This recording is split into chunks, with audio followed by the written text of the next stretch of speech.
Feel the burn, get a pump. Not just gym lingo today. This is science. I'm actually going to surprise you today by talking about a principle that might sound like bro science, but does work if used in the right context, and that is the mind-muscle connection. Stay tuned for today's Quick Wits to learn how to incorporate this properly. Welcome to the Wits and Weights podcast.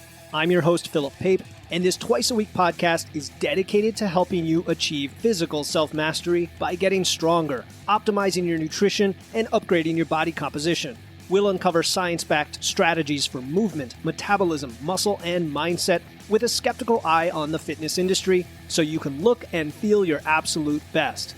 Let's dive right in. Today, we're diving into a concept often brushed off as gym lore, especially for those of us who just tell you to lift heavy, build strength, don't worry about all the bodybuilding stuff.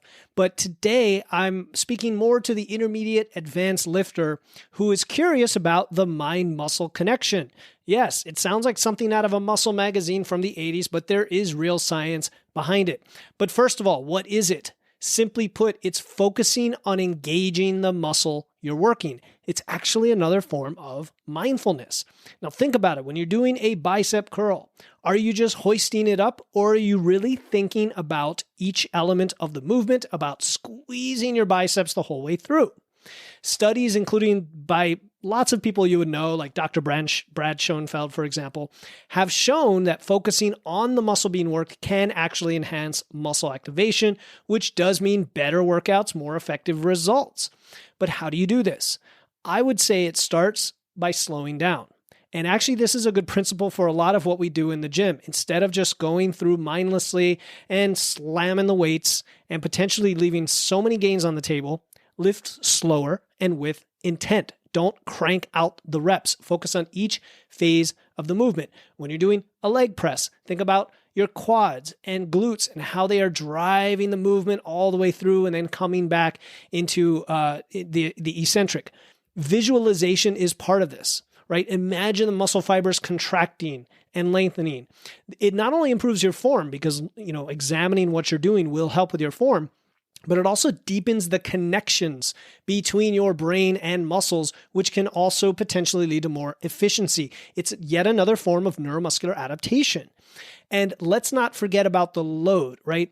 When you use mind-muscle connection, you can sometimes get a lot more out of slightly lighter weights. And I'm not asking you to lighten your weights. I still want you to progress and stick within your rep ranges and hit your numbers as best you can. But by focusing on the mind-muscle connection, you can potentially get more effective reps versus when you're maxing out without proper form or focus, thus getting more out of lighter weights. And then the last thing is, you're not going to get good at this unless you practice it, right? The more you work on this connection, it's like any other skill, the better you get at it. So if you consciously and maybe even physically write it down that you're going to start each workout with a few minutes of focused mindfulness when you do your warm-up, that will get you in the right frame of mind for applying that principle to the set itself. And honestly, anything you lift, any movement you lift, there is some element of this connection regardless. It's a way to focus on the lift and get it right. It's not just bro science. It's a legitimate technique to enhance your training and moving those weights with purpose. Remember, your body is the ultimate machine, but your mind is the one calling the shots. And if you can master both, that is where you get the most results.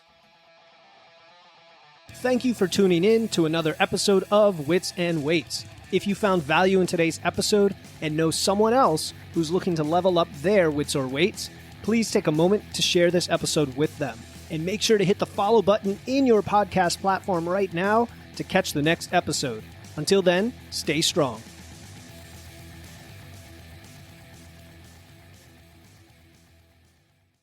Hey, before you go, I want to let you know about a free resource I have. They are free guides on everything from fat loss to eating out to building muscle to managing hunger to figuring out the best macros for you and more being added all the time. You want to get the most out of these podcasts and your time to look and feel your best, and these free guides will give you a quick and easy way to know what to do. If you want to get your hands on these completely free guides, you can head over to witsandweights.com/free. That's witsandweights.com/free to get your free guides and level up your results today.